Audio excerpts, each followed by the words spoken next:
साथियों नमस्कार। खाने की क्लास यूट्यूब चैनल पे आप सभी का हार्दिक अभिनंदन है।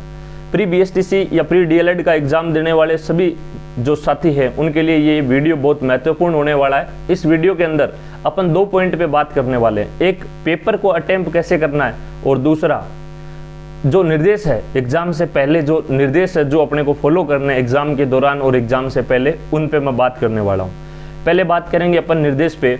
तो सबसे पहले जिन साथियों ने अपना एडमिट कार्ड निकाल लिया है वो एडमिट कार्ड की 3-4 कॉपियाँ अपने पास रखें। उसके पीछे रीज़न ये है कि आप जब जाएंगे तो बसेज के अंदर, आपको पता है अभी जो रेंट है, राजस्थान सरकार की जो स्कीम है उसके तहत जो भी एग्ज़ाम देने जो बच्चे जाते हैं उनका रेंट फ्री होता है। तो बस के अंदर भी आपको एडमिट कार्ड की कॉपी देनी होती है। आते हुए भी एक कॉपी आपको बस कंडक्टर को देनी होगी, और एग्जामिनेशन हॉल के अंदर जो मूल कॉपी अपने को चाहिए वो तो चाहिए ही। तो उस हिसाब से आप अपने कॉपी की व्यवस्था है वो पहले से करवा के रखें। इसके अलावा देखो, जो एडमिट कार्ड पे निर्देश है, उम्मीद करता हूँ आपने पढ़ लिए होंगे, लेकिन फिर भी अगर नहीं पढ़े हैं तो एक बार उनको दोबारा समय रहते आप बढ़िया तरीके से पढ़ लेवें। इसमें एक निर्देश ये दिया है कि अभ्यर्थियों को एग्जाम स्टार्ट होने से 30 मिनट पहले सेंटर पे पहुंचना है, और एग्जाम स्टार्ट होने का जो आपका टाइम है वो 2 बजे का समय है। आपको इस हिसाब से नहीं चलना है। कई बार अपन बहुत बार हर एग्जाम में देखते हैं अभ्यर्थी ट्रैफिक की वजह से लेट हो जाते हैं और उसके बाद गेट पे जाकर के विनती करते हैं, लेकिन जो भी गेट के ऊपर जिन लोगों की ड्यूटी होती है वो मजबूर होते हैं, वो उनको फिर एंट्री नहीं करवा पाते हैं और वो लंबे समय से तैयारी करते हैं लेकिन एग्जाम देने से फिर रह जाते हैं, और उसके बाद मीडिया में भी आते हैं आंसू बहाते हुए। लेकिन वो गलती कहीं ना कहीं उनकी खुद की होती है साथियों, इसलिए हमें इस टाइप की कोई मिस्टेक करनी नहीं है। एग्जाम आपका 2 बजे स्टार्ट होने वाला है। आपको आपका जहां भी जिस सिटी में भी एग्जाम है वहां एग्जामिनेशन सेंटर के आसपास तकरीबन 12 बजे पहुंच जाना है।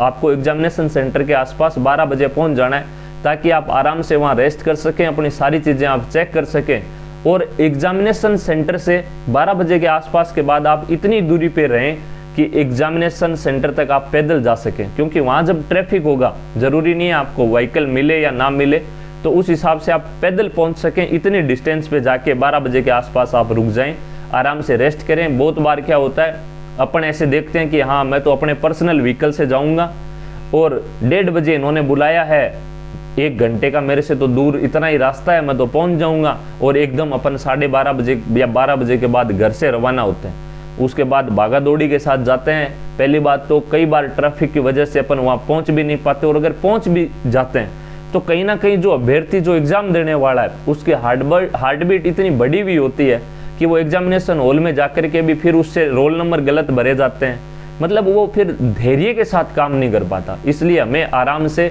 एग्जामिनेशन सेंटर पे 1 घंटे पहले पहुंच जाना है ताकि आराम से आप वहाँ बैठ सकें, वहाँ का आसपास का माहौल देख सकें और आपकी जो हार्ट बीट है वो शांत हो सके। ये नॉर्मल बात है एजिटेशन होना। जब भी एग्जामिनेशन हॉल के आसपास अपन जाते हैं, जाते ही एक बार अपनी हार्ट बीट है वो तेज होती है। लेकिन जो अभ्यर्थी पहले पहुंच जाएंगे, घंटे भर वहाँ का माहौल देखेंगे, आराम से वहाँ बैठे रहेंगे, वहाँ पे आप ये निश्चित कर लेंगे कि पानी की व्यवस्था किधर है, वॉशरूम वगैरह किधर बने हुए हैं, तो आप किसी भी तरीके से आपका जो एग्जाम है वो फिर फुल कंसंट्रेशन के साथ आप दे पाएंगे। अन्यथा ये जो बाकी चीज़ें वो आपको डिस्टर्ब करती रहेगी।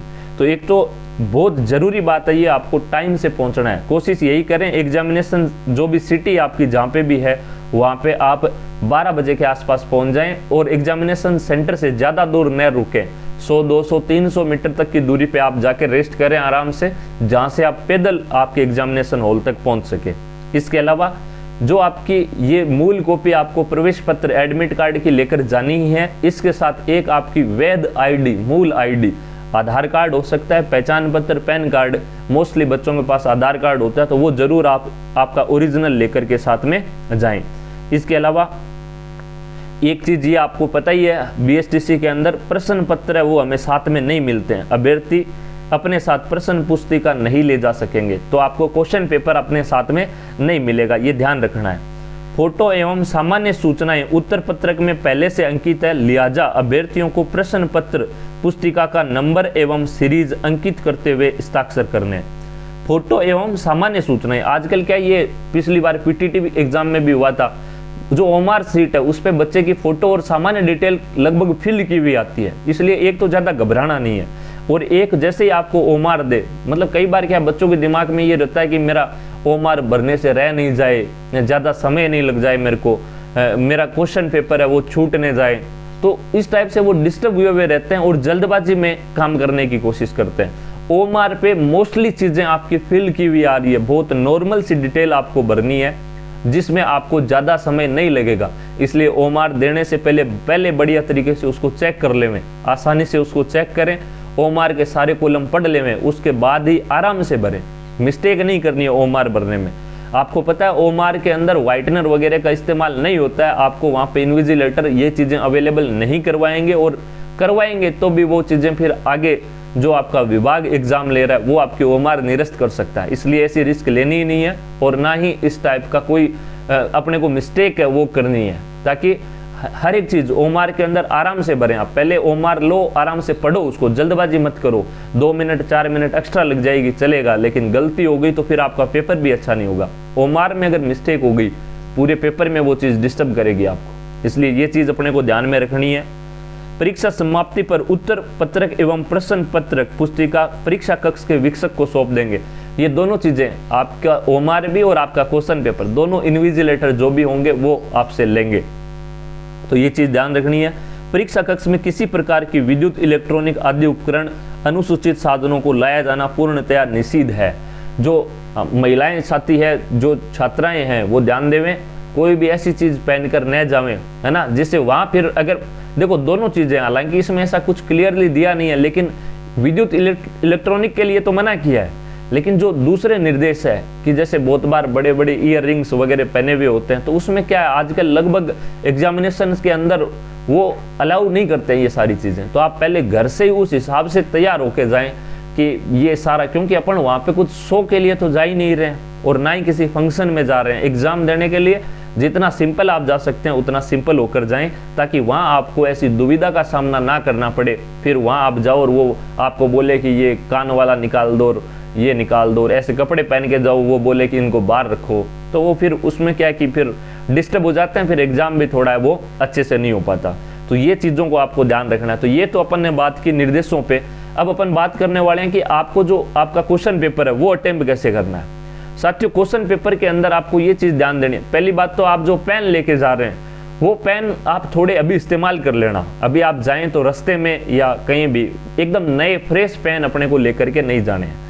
थोड़े पेन जिनको आप चला लेवें, यूज कर लेवें, वो पेन ले। और दूसरा ये भी आप कोशिश करें कि जो पेन है उसकी जो आगे से पॉइंट जो होता है पेन का, बॉल पेन का जो पॉइंट होता है, जो निब होती है, वो थोड़ी मोटी हो, ताकि आप गोला जब भरें तो वो आसानी से या जल्दी भरा जाए। अगर पतली होगी तो आपको ज़्यादा देर थोड़ा उसको रब करना पड़ेगा, और अगर मोटी निब होगी तो थोड़ा आसानी से थोड़ा जल्दी हो पाएगा। तो इसलिए इस टाइप के पेन का आप चयन करें, और उसको पहले अगर 2 पेन लेके जा रहे हैं तो दोनों को ही थोड़ी देर 5-5, 10-10 मिनट भले कुछ ही चीज़ लिख ले में उनसे लिखें। और एक चीज़, अब आप एग्जामिनेशन सेंटर तक पहुँचे तो बीच में आपको कुछ पढ़ना नहीं है। आप ये मान के चलें आपने जो पढ़ लिया वो बेस्ट तरीके से आपने पढ़ा है, वो सब आपको याद है। हर एक बच्चे को ऐसा लगता है कि मैंने जो पढ़ा मैं तो भूल गया हूँ, एग्जाम से पहले सबको लगता है। लेकिन जैसे ही आप क्वेश्चन पेपर आपके पास आएगा, आप पेपर सोल्व करना स्टार्ट करेंगे, सारी चीज़ें अपने आप आपकी याद आ जाएगी, बशर्ते आपने अच्छे से पहले तैयारी की हुई है ना। जिसने मेहनत की है, जिसने तैयारी की है, उसको अपने आप सारी चीज़ें याद आ जाएगी, टेंशन ना लेवें। तो इसलिए एक तो आज कुछ नहीं पढ़ना है, किताबें रख दीजिए। और एक चीज़, अगर आप अभी रिवीजन कर रहे थे और अगर कोई चीज़ ऐसी है जो आपके रिवीजन से रह गई थी, आप नहीं पढ़ पाए, तो बार बार हमारे दिमाग में वो चीज़ आती है कि यार ये चीज़ मेरी छूट गई ना। आपको ये समझना है कि जो आपने पढ़ा है क्वेश्चन पेपर बस उतने ही सिलेबस से बनेगा, बाकी से नहीं बनेगा।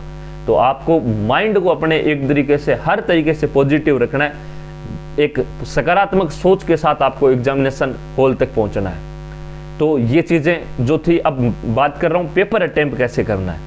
ओमार को बढ़िया तरीके से फिल करने के बाद जो क्वेश्चन पेपर है, बहुत से बच्चे अलग अलग टाइप से क्वेश्चन पेपर अटेम्प्ट करते हैं। कुछ बच्चे एक प्रश्न पढ़ेंगे, उसको फिर गोला काला कर देंगे, दूसरा पढ़ेंगे फिर उसका गोला काला करेंगे। सामान्यतया ऐसा अटेम्प्ट बच्चे मोस्टली करते हैं। और कई बार क्या, हमारे प्री BSTC के जो बच्चे एग्जाम देने जा रहे हैं वो बहुत छोटे होते हैं, तो उनको कहीं ना कहीं दिमाग में ये भी रहता है कि पेपर अटेम्प्ट करें तो वो 1 नंबर से शुरुआत करते हैं। ऐसा जरूरी नहीं है। आप हमेशा जो पोर्शन आपका सबसे बेस्ट है उससे इस्तेमाल करें। जैसे हिंदी मैं मानता हूँ लगभग सभी विद्यार्थियों की अच्छी होती है, तो जाते ही आप सबसे पहले हिंदी वाला पार्ट अटेंड करें। उसके बाद अगर इंग्लिश पे आपकी अच्छी पकड़ है तो आप इंग्लिश कर सकते हैं, अन्यथा आप जो जीके वाला पार्ट है वो आप अटेम्प्ट करें। उसके बाद आप जो शिक्षण अभिरुचि वाला पार्ट है वो अटेम्प्ट करें। रीजनिंग का जो पार्ट है मेंटल एबिलिटी का, वो सबसे लास्ट में करें।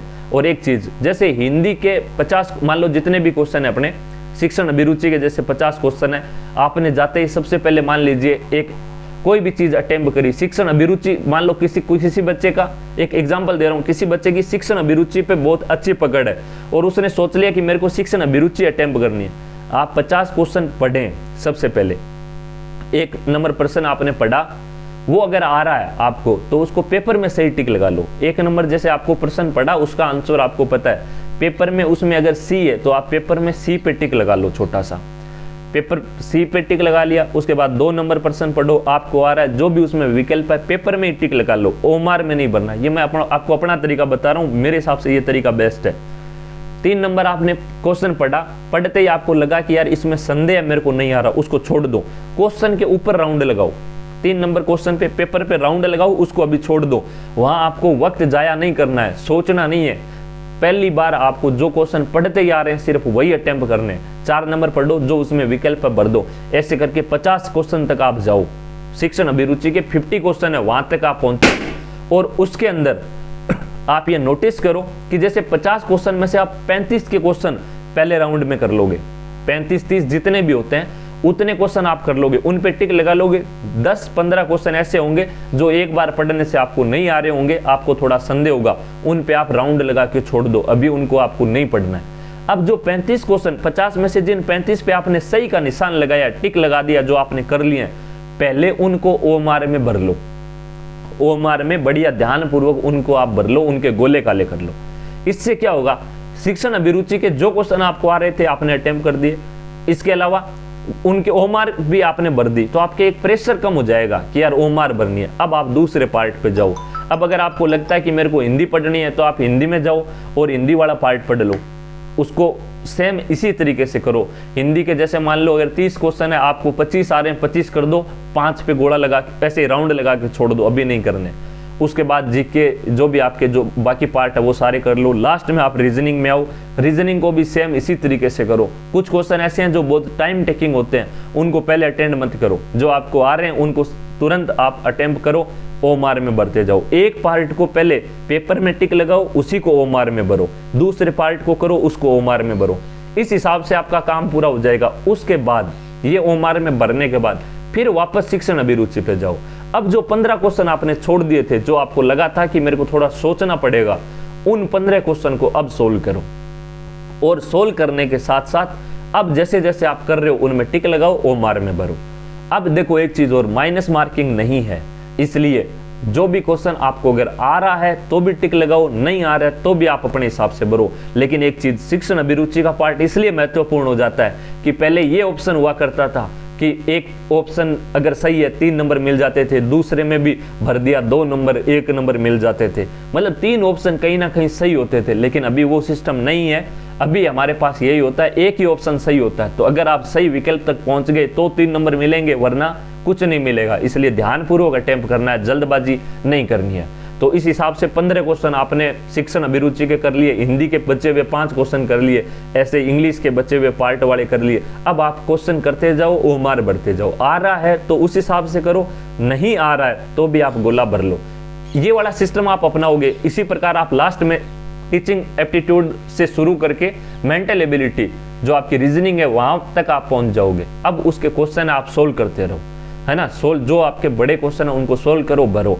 अगर और साथ में समय का ध्यान रखो। अगर आपको लग रहा है कि जो शिक्षण अभिरुचि के क्वेश्चन है ये मेरे 5-7 क्वेश्चन बच्चे हैं और अभी मेरे पास इतना समय शेष है, मैं आराम से इस समय में कर लूंगा, तो आप आराम से उनको सोल्व करके कर लो।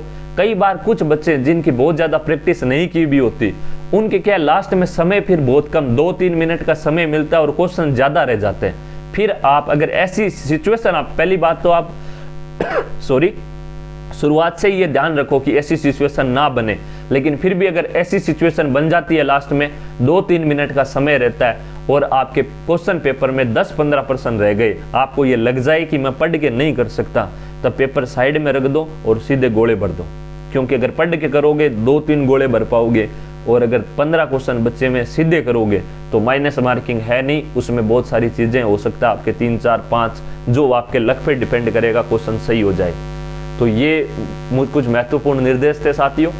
इसके अलावा आपने जो तैयारी की है उस पर विश्वास रखिए, अपने ईश्वर पे विश्वास रखिए, मेहनत और लक दोनों आपका साथ दें, ऐसी मैं उम्मीद करता हूँ। बेस्ट ऑफ लक, आराम से एग्जाम दे के आएँ, बिल्कुल भी टेंशन नहीं लेनी है, फ्री माइंड होकर के एग्जाम दे के आएँ। जैसे ही आप एग्जाम दे करके आ जाएंगे उसके बाद अपन हो सकता है लाइव सेशन करें, या फिर वीडियो जो भी आपके आंसर की होगी वो जैसे ही मेरे को पेपर मिल जाएगा मैं तुरंत अपलोड करूंगा। जो साथी नए थे वो चैनल को सब्सक्राइब कर लें, बाकी साथी जो एग्जाम देने जा रहे हैं उन साथियों तक शेयर करें। ओके, धन्यवाद, बेस्ट ऑफ लक, अपना अच्छा दीजिए, आपको अच्छा मिलेगा। Thank you so much.